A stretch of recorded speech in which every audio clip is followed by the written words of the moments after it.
This public service program has been prepared and presented by Crime Stoppers with the cooperation of Michigan law enforcement authorities and the family and friends of the victims of the crimes described, in the hope that viewers will call in with tips which will help solve these crimes in southeastern Michigan. Crime Stoppers relies upon information provided by Michigan law enforcement authorities in the production of this programming. Crime Stoppers doesn't assume responsibility to update this public service presentation as featured crimes are solved.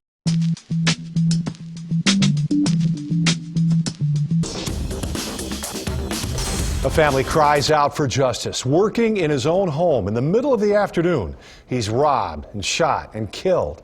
It's Fox 2 and Crime Stoppers, Michigan's most wanted.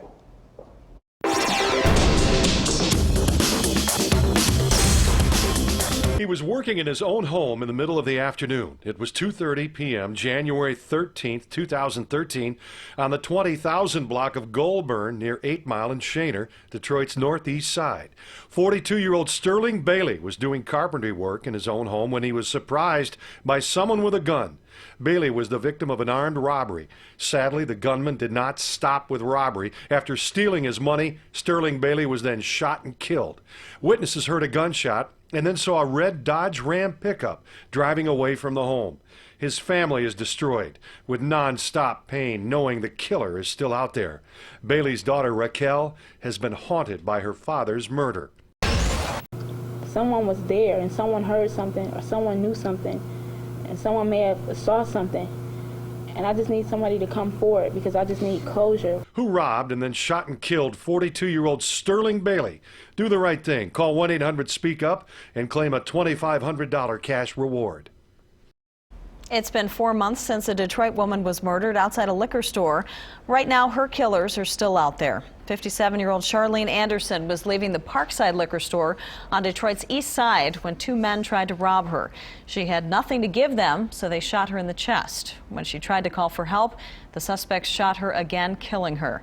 Anderson lived in an apartment complex across the street where everyone called her mom or auntie, but she also had 3 daughters of her own and 10 grandchildren. She took anyone in her home. It don't matter if you was family or not. It didn't matter to her. She fed everyone. Everyone loved her. She didn't deserve this. My family didn't deserve this. You did not only just take my mama, you took my heart, my backbone, my soul. If you know anything about the murder of Charlene Anderson, call 1-800-SPEAK-UP. Crime Stoppers is offering a $2,500 reward for the tip that leads to an arrest.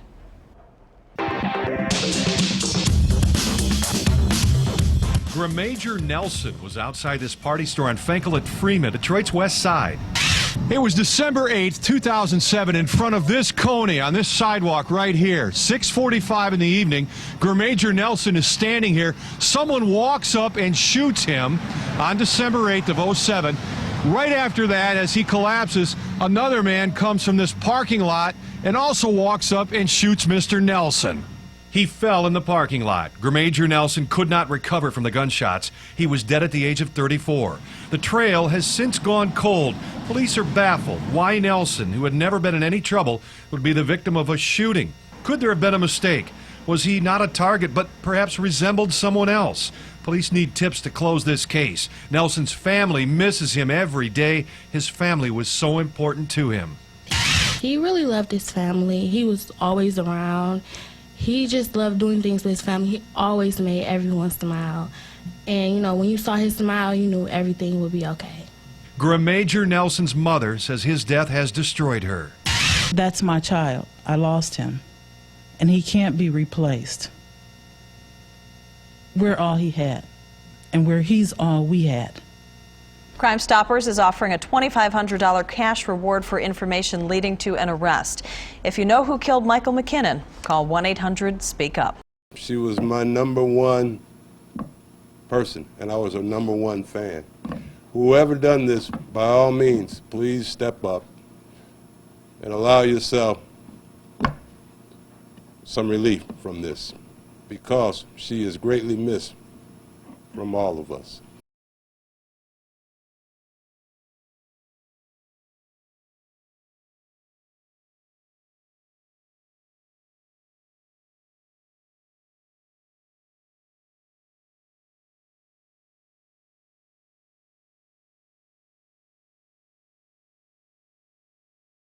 When he left, he told me he loved me and he will be back. I didn't know it meant being back, meeting him in the promised land. It's almost 6 years later, and it still feels like yesterday. My son was a man of God. He was a family man. He was a God-fearing man, and he helped all those who are in need, probably the one who pulled the trigger.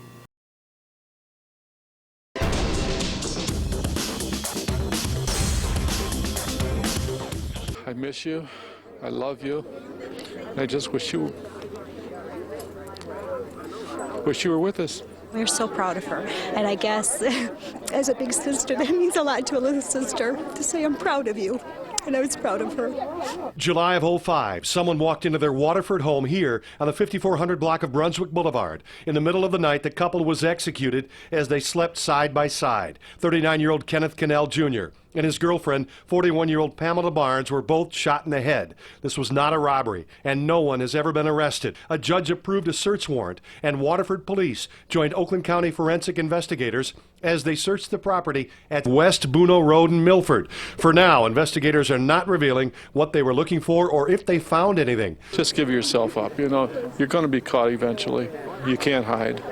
You know, just come forward and turn yourself in. You know, detectives and the police department, they're working hard, but we also know that it's all in God's timing, and we have to find peace in that. It's been devastating, and it doesn't get any easier, that's for sure.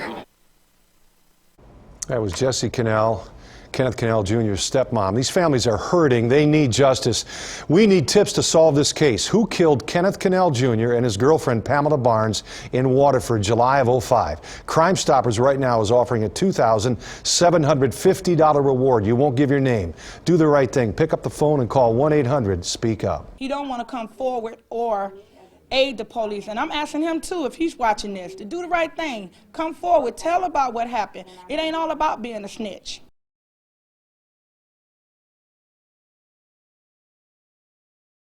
Every day I wake up, my heart is broke. I will never see my brother again. And I just can't believe y'all just took him like that. Like, my family is so torn apart now. Me, Martine, Tiffany, and Hurricane are so close. We did everything together. We even, like, ran away from, like, my great-grandma's house together. We were so close, and now I feel like a part of me is gone. People dying every day over nonsense, material things. Nobody's life. People's life is worth more than that. He smiled like, I ain't gonna never see that again, and I miss that. And ain't none of this gonna bring my brother back. But he ain't deserve this, but he do deserve closure. I have accepted the fact that my son is gone. But I hope that with the public help, that we can get some tips so I don't have to accept the fact that I don't know why.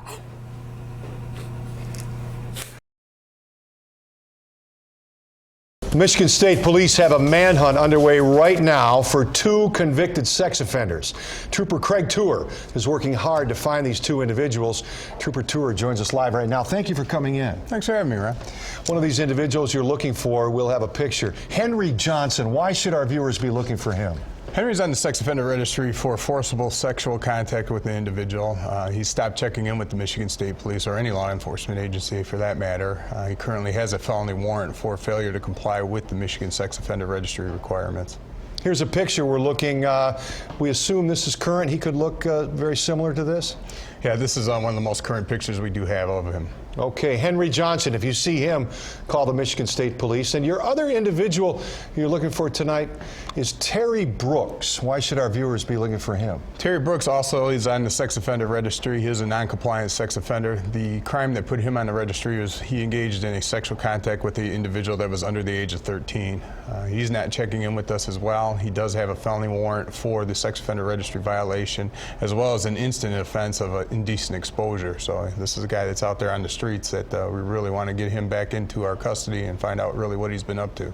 Fox 2's Michigan's Most Wanted is profiling a case for a man wanted for a shooting in Highland Park on October 11th, 2012. This man fired a shot, wounding a 45-year-old woman at the Family Dollar on Woodward Avenue at Manchester Parkway. In Highland Park, of course, the detective from the Highland Park PD is Detective Paul Thomas, working hard to solve this case. Thank you for joining us tonight. Thank you, sir. What do you think happened here?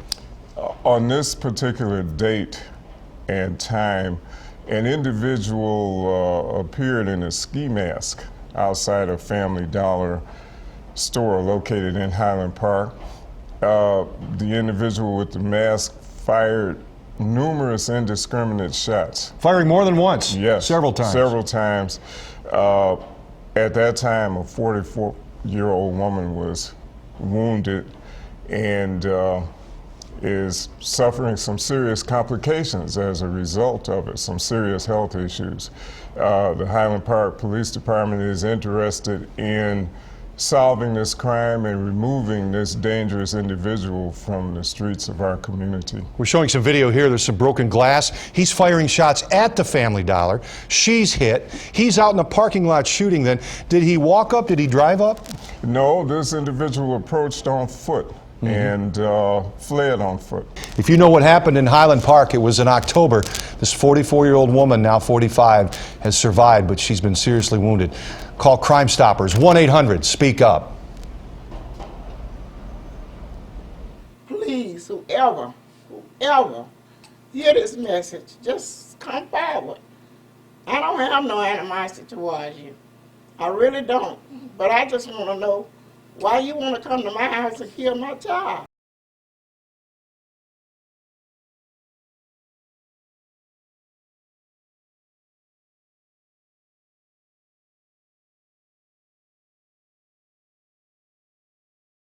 You took a life. You chose to treat her like an animal. And that's not right.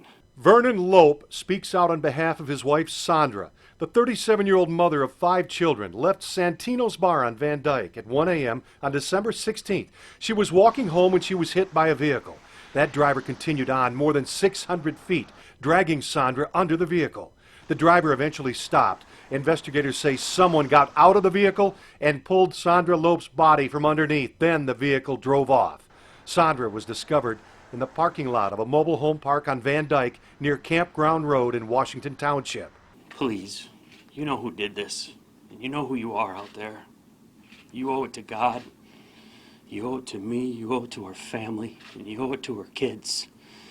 You have to come forth. We have to have closure.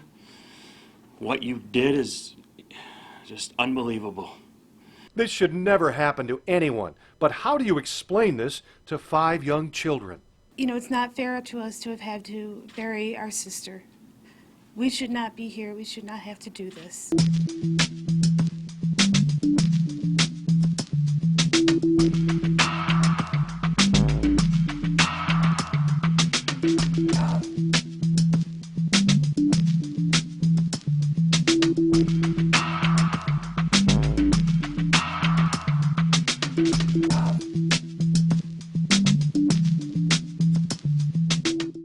He wants us to just think about the good times. So that's what I'm doing. That's what we've been trying to do. We just want to know what happens so we don't keep thinking about it and just going over why they did this. How could they do this? How could they take a man away from 7 kids, a wife, his brothers and his sisters, and his friends?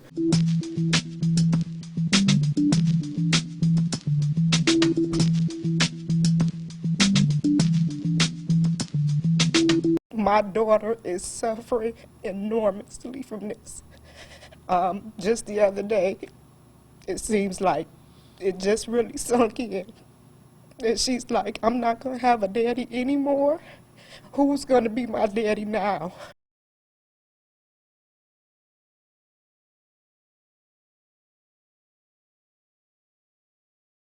To be shot in a bed, unarmed, in the head, is just savage. It's beyond words. I kept him with me so long, and when I finally let him go, you just killed him. They weren't animals. They were people. They were loved. And we loved them dearly.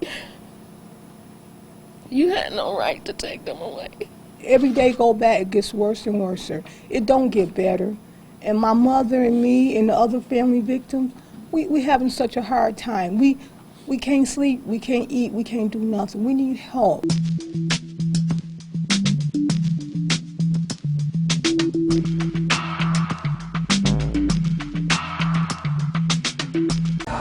Mother, I don't know too much to say, but I am begging someone out there who might know something to come forward, speak up. This could have been your child, your brother, your son. I miss my son so much. His daughter misses him. She misses her father. And she asks why did they do this to him? He won't be able to see her graduate from school, go on to college. Can you imagine looking into a child's eye, hearing her say this about her father? It breaks my heart every day. And I think about it going on, and she's going on without her father. It's not right. It's not right. They had no right to kill my son. No right whatsoever. Please, someone, please come forward. Please call Crime Stoppers so they can get this person off the street. A person, please. Thank you. Do you know who killed me? Alisia de Griffin was 8 months pregnant when she was gunned down here in Detroit's Northwest Side. Now Crime Stoppers is offering a big reward to anyone who can help solve this case. I guess how much a life goes now. You could just take somebody's life for $300. A gruesome murder on the 19,000 block of Santa Rosa on Detroit's Northwest Side. Police say 29-year-old Alisia de Griffin traveled with her boyfriend to this neighborhood to meet someone on May 14th at 4 o'clock in the morning. But something went terribly wrong. My sister got shot in the back of her head, and he got shot multiple times in the face, then in the stomach. Then also when I got to the crime scene, the door was open, so they opened up the door and they shot my sister in her side, in her stomach. Alisia was 8 months pregnant with a boy who would have been born just 1 month later. We went from planning a baby shower to burying my sister. Today, Crime Stoppers announced a $2,500 reward for information leading to an arrest in this case. $3,500 if you give a tip by tonight. Alisia leaves behind 2 children who are preparing to spend their first Christmas without their mother. For her kids to come up to me and ask me, Auntie, is it going to be funny without my mom being here for Christmas? Or who going to help make the macaroni? She always believed in the Lord. So I know she's at a better place, and I know we all have to go. But it was the way that she died that kills me and my family. And to the person who pulled the trigger, Alisia's family says this message is for you. We stand strong, and we will not give up. We will continue on for as long as it takes. Police say Alisia's boyfriend is not cooperating. He now tells them that he doesn't remember who he was going to meet at 4 o'clock in the morning. Alisia's family now tells me that the boyfriend also asked them to stop calling him. Anyone with information, call Crime Stoppers. That number, 1-800-SPEAK-UP. On Detroit's Northwest Side, Marielle Liu, Fox 2 News. To the person who killed my son, you hurt my soul, my heart, my life forever. Without God, I will be nothing. Somebody knows something. Someone saw something. Now that he's not here, it's a void in our family. It's a void.